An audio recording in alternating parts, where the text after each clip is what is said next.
Welcome to the GCN Show.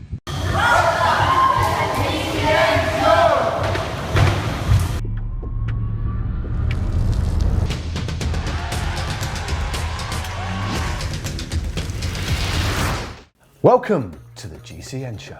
This week we go back to the future with 3 awesome bits of tech of the week. Plus we've got cross news, serious and less so. And we've got lots and lots and lots of hacks, tweets, man caves, and quite a few pictures of Simon as a woman. How'd you get those? People just sent them inside. That's hack of the week right there, aren't they? Yeah. Don't know. We'll warn people before they... We need to. We thought we'd do gels just a little differently. So, it's competition time. And first up, who is the winner of the year's supply of SIS nutrition? Is it a club? Is it a individual who's just looking to ride for a very long time? And is really hungry? Yeah. Well, let me tell you, because the winner is Big Orange Cycling, a club in Southern California. Congratulations everyone there. You sound like a very cool club, by the way, actually. Members from age 17 to 65, and one rule only, don't be a dick. So, yeah, congratulations everyone. I hope there's someone very strong there to unload your delivery, because it is big. Well, do not fear if you haven't won that competition, because do you know what, Si? What's that? We've got another competition. I didn't even know about this one. It's an absolute stonker. We've teamed up with Zip to win a pair of Zip Course 30 wheels. Now they're disc brakes and they're a slightly wider tyre. In fact, a very modern wheel set indeed. They are. You know, you've ridden a set. Have I? Yeah, you've ridden a set on your gravel bike. On the Ridley. I knew that. I was just testing. Now, if you want to enter this competition, and I suggest you do, then get down into the description below this video and there's a link to our competition. Or head over to our Facebook page and the competition will be on there, along with loads of other pictures of us dressed as women and things. Yeah, do tread with caution on our Facebook pages. It's sort of like Back to the Future site in Tech of the Week this week. Now the idea behind the Beeline is sort of taking old school navigation and giving it a modern twist. Now the Beeline sat-nav device, it helps you get to the destination of your choice. Now helps here is the key word, because unlike a normal sat-nav system, it's completely unprescriptive. So gives you the freedom to take whatever road or path you like. So it's kind of harking back to those good old days where you have a compass and a sense of adventure. Well, now the device itself is very neat. It just clips onto your handlebars and then you pair it with an app on your phone where you can input the destination and then the device will do its work. So it's not exactly going to be very good for those of us that want to plan a 100k bike ride and follow it to the letter, perhaps better suited for those people who live in a city and they want to find a specific point like a coffee shop and they've got lots of time to do so. And you can choose your own way. I quite like the idea of this actually. And you've got time to double back down the one-way street that you've just gone down. And, or go along the canal path or... Yeah, find a bridge to get over the river. Just the world's your oyster. Yeah. But you'll always get there. Next up, the climbing bike lock from Back to the Future to the future that hasn't happened yet. And this is quite amazing. It is amazing. Now, we haven't actually seen this, despite the fact that it's from over 5 years ago, but one of you very kindly posted it on our Facebook page. Now, it's from German electronics giant Conrad, and it takes bike locks to another level. Literally. Good job. Literally. Nice writing. Thanks, mate. Yeah, no, well done. Matt wrote that. In Tech of the Week. Finally, we have this, which isn't just Back to the Future, this is future. Take a minute to savour this.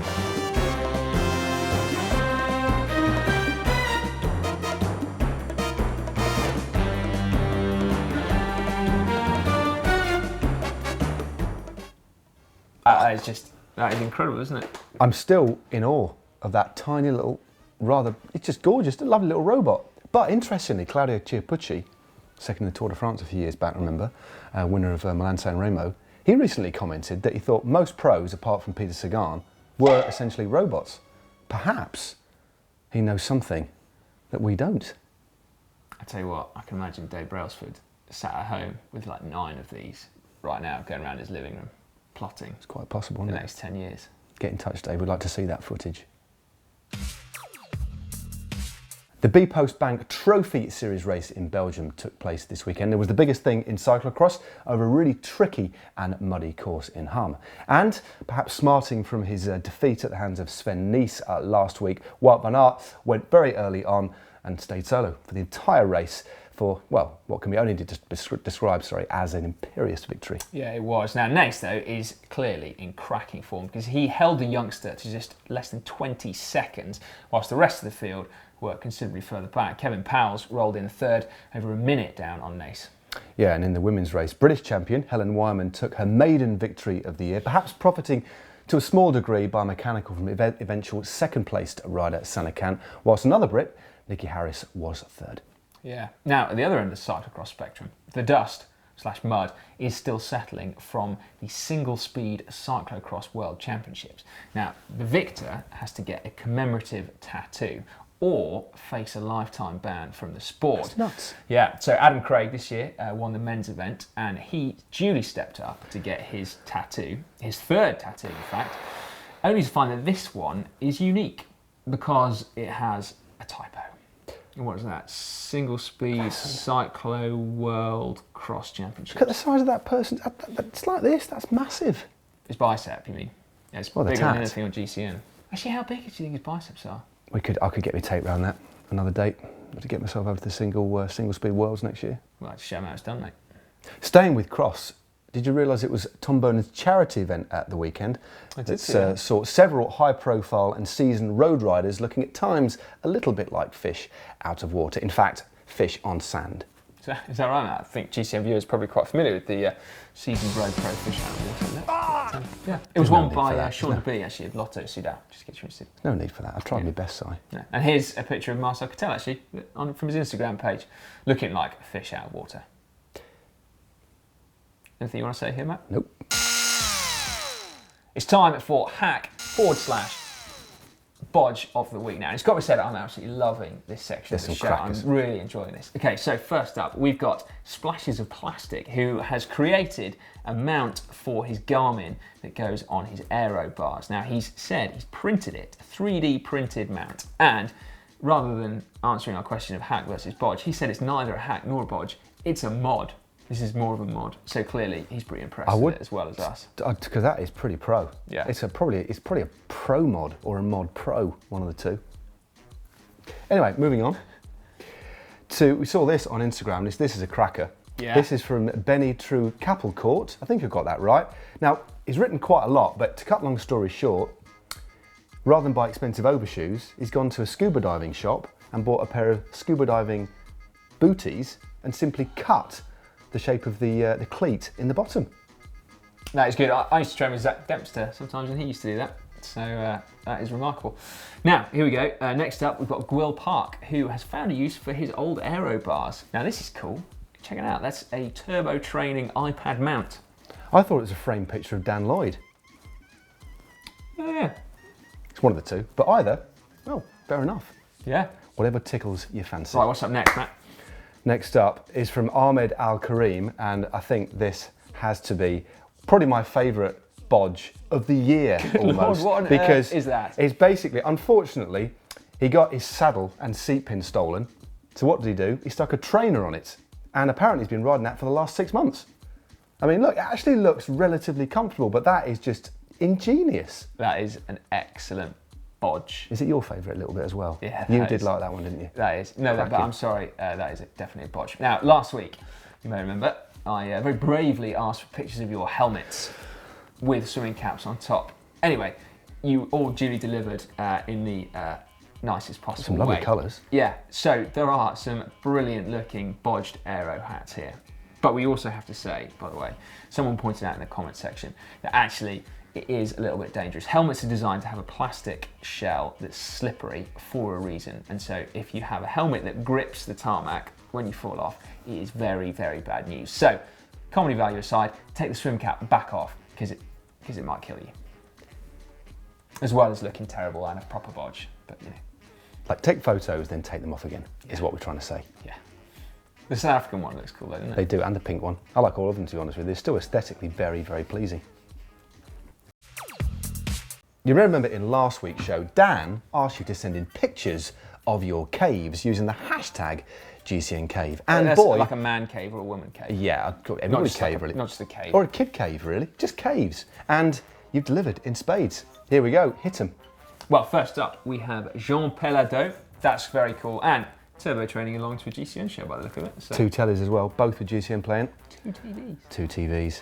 Next one we have from Luis Alicantadia.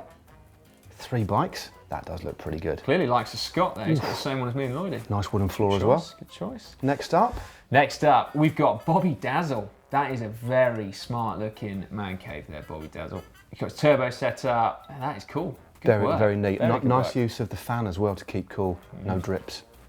Here we go. This is from Eric Sutherland. Now, this is extremely modern and rather chic and extremely contemporary. Eric, do you own an art gallery by any chance? Because that is, yeah. And even colour coordinated as well. I think the photo's black and white, actually. That'll be why. Anyway, let's finish up with, well, from the sublime to the less sublime. Edward Tedsworth, bringing us right back down to earth. I feel your pain, Edward. I don't think I've ever kept my bikes in my bathroom, but I can imagine, you know, I've been there, you know. It's an effective use of a small space. It is, yeah. Can you still use the loo? Or do you have to? Probably not. You might need assistance from an adult. No. But finally, and this is from Philippe Lopez on Facebook, from the ridiculous to the sublime, or the other way around, to be perfectly honest with you, take a look at this. I don't think I just can't describe it. We did a minute there. What on earth is going on? There's so much going on in that picture that that picture might need its own show. Good Lord. Lord Matt, the judge. Or is that a judge or is that barrister's wig? I think it's a got judge. Some bling. You've got some bling. I don't feel very bling, but Last he's in the bath, in his clothes, giving himself a shower, and it looks like Where's that from? Dan's on a static bike chasing an enormous pint of beer. Well, that's accurate. Yeah. It's time for caption of the week. Now, first up, the lucky winner of last week's caption.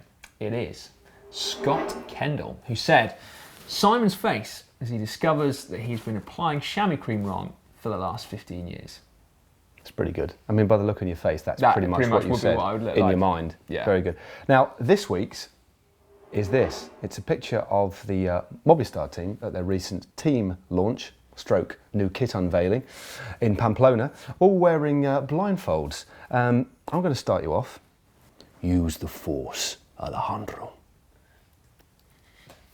Nice. I like it. Now, if you want to enter the caption competition, just stick your entry in the comments section down below. Now, staying with the Star Wars theme for a minute, have you seen what Dom's tweet of the week is this week? I have, and it's more of a series of tweets of the week that's kind of started off something that snowballed over the last few days and is actually continuing even when we're recording this show. It's breaking the internet. You thought Black Friday was bad. Actually, it was GCN that broke the internet. Take a look at this. This was the opener. This was the tweet that started it all. From friend of the channel, Steph MKP, at Real Stevens, at Daniel Lloyd, at Sarah Richardson, at GCN Tweets. A long time ago, in a galaxy far, far away. You look mighty good as Han Solo there. But you look quite really tidy as Leia. But Thanks, Lloydie is Luke Skywalker in that. Yeah, it is true actually. Right, okay. So anyway, Steph triggered a snowball. Next up, I don't even know what my character's called there, but again, you know, thanks very much for making me a lady. Alex and Carlos. Dan looking very good as Captain Kirk though. A little bit chubby, but you know.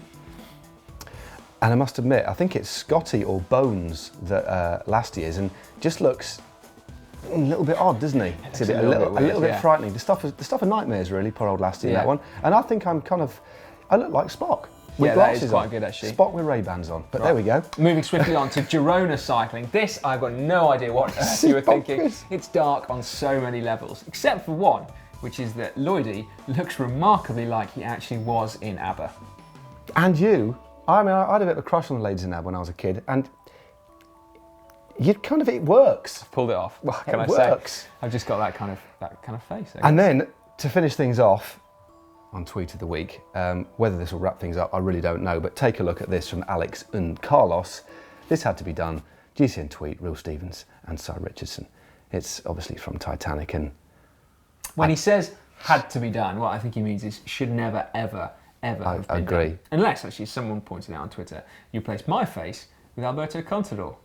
You get something perhaps a little more accurate. What are you trying to say? Just, you guys have a bit of a thing going. Get on. You know, look at your. That's a concerned face from Matt. That is. It's like, I'm just looking Alberto, are you going to be all right?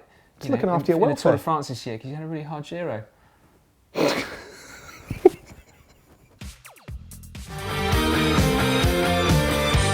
Time now for comment of the week. Now, first up, underneath how to find your rhythm on a climb video, starring Lasty and Dan, was this from Max Maz.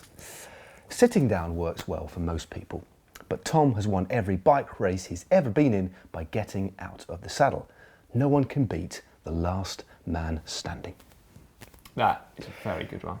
Definitely. Unfortunately for Tom, we've got pictorial evidence of Tom sitting down to do a victory salute, and the absolute worst thing happened. Take a look at this. Oh, that's Poor brutal. old Tom. Yeah. Poor old Tom. Do you know what's even worse is the fact it's not like that was Milan San Remo. That was the third stage of the Chaz Messenger 2-day, a prestigious race in the UK. It was Premier Canada. Ross Downing, who took the win there, is already in the lead. He'd already won one stage. He didn't need to do that. It is one of the cruelest things I've ever seen in a bike race. And we're all there, apart from Dan. You were in the bunch. Yeah. I was at the back of the bunch, all periscoping and having a look. Oh, check it I out, thought he'd Lasty's won. No, he hasn't. Oh, no, he hasn't. Anyway, now, moving on to comment number 2. Last week, I was particularly impressed in the GCN show about Matt's ability to read a toe strap from 1,000 paces. But it turns out that actually that might not have been true. Jimmy Solvang, whose bike it was that Matt was checking out, said, I'm really sorry, Matt. The straps on my Marignoni aren't Binder, but Christoph. Oh, and by the way, the bike was 1988, not 1998. Otherwise, Matt, I think you nailed that.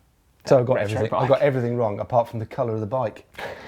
But to be fair to Jimbo, I did actually answer him back and apologised. But I just need to get my Christophs and my Binders right around and we'll be fine. But normally I'm really good at toe straps. Yeah. Also, staying with last week's show, actually, we asked you which the best country in the world for cycling was. We're not going to tell you now. We are going to do a video, but some of the responses were very cool. Every country is the best as long as you can ride your bike, which is quite nice, isn't it? Geez, I'm not even Swiss, but I'm offended that they're not on the list. And then finally, North Korea. Thanks, Emma, for that one. Unfortunately, you were the only person that voted for North Korea, so they're not actually going to make the top 10. But, might be a good place to ride. Any ideas? Who knows? After a much publicised but ultimately undramatic test for disc brakes at the back end of this season, the UCI have announced that across all pro teams, including women's, that disc brakes are going to be allowed in the pro peloton in 2016. Now, there's no word at the moment on non-UCI races, but the UCI are going to keep a close eye and monitor things with a view to making a decision in 2017. If they'd wanted drama, they should have used a chorizo. So, are disc brakes any more dangerous than spokes? That's all I'm saying. It's all there. It's all there. But anyway, excellent news. Excellent news. Now, sticking with the UCI for a minute, the 18 World Tour teams for next year have been announced, and MT and Quebecer, on Dimension data for next year, have been promoted to that top tier. So that is excellent, excellent news for the South African team. Very happy about that. Some bad news now. Multiple world champion and world's best all-round cyclist Pauline Ferrand-Prévot has broken her knee whilst out training. Now, she's actually broken her tibial plateau, and as I can attest to, as I broke mine back in 2011, that is pretty painful and will take a while to recover.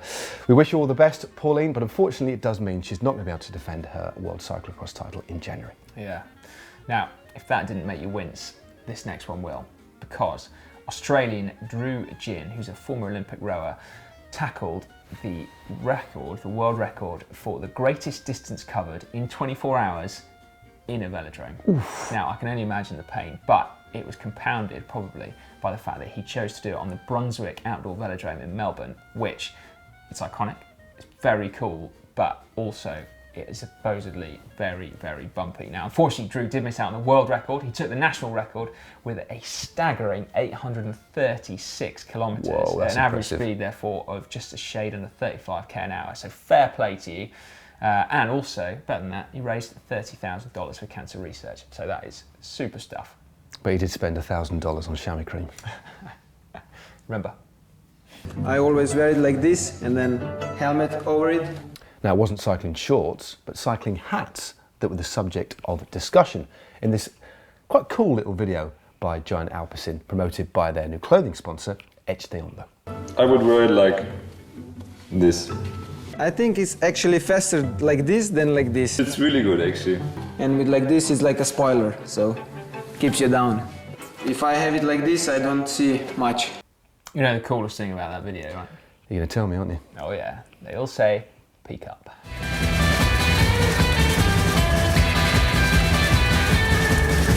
Peak down! It must be a generational thing. It's just for hanging around though. When on the road, it's peak down. No, they said when they're wearing aero helmets specifically, it's peak up. More aero.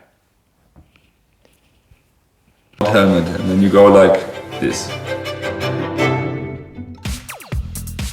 On the channel this week, on Wednesday, the top 5 riding skills everybody needs. That feeling of going over the handlebars is to move your weight backwards. And the harder you brake, the further back your weight needs to be.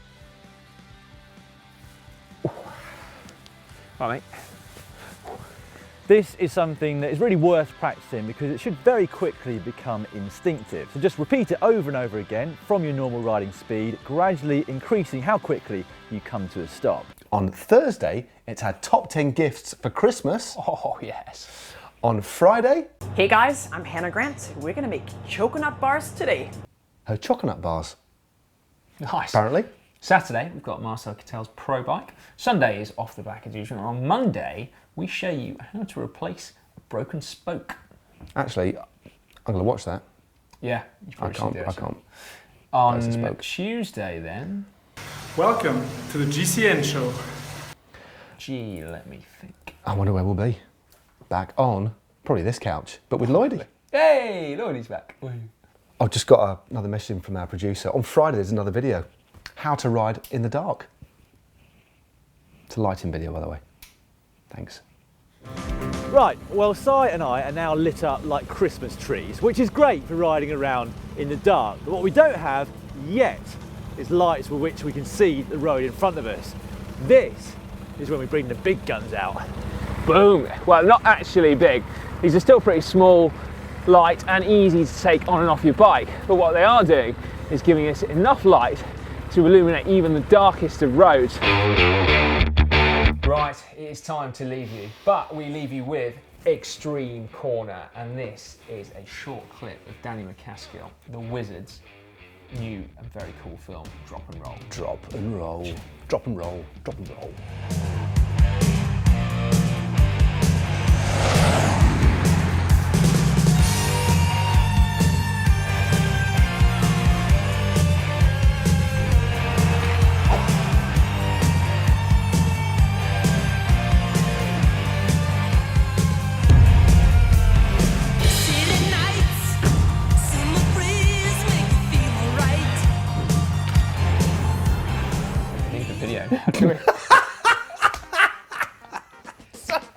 Sorry. I just... Right. Sorry, mate. Right. Oof, God, that was good. I was dropping and rolling all over the place. Oh, well, I know. I was still bowled over by your intro, Matt. Anyway, that was a GCN show this week. If you want to see more GCN, I suspect you probably do after that virtuoso performance from Matt, then you can actually see him leading the first of our indoor training sessions for this winter. Check it out. Just click straight up there. And if you want to know what makes a Pro by Pro, Lasty will talk you through in this lovely little video just down here. And the answer is more than just being ridden by a pro. It is. There's loads of stuff. He talks it through. It's a belting bid. Otherwise, all you got to do is subscribe to GCN before you go. Now we're going to just. This is basically high five or fist pump roulette. All right. After 3, this is live. This is live, but you know, recorded. If you know what I mean. Anyway, 1, 2, 3.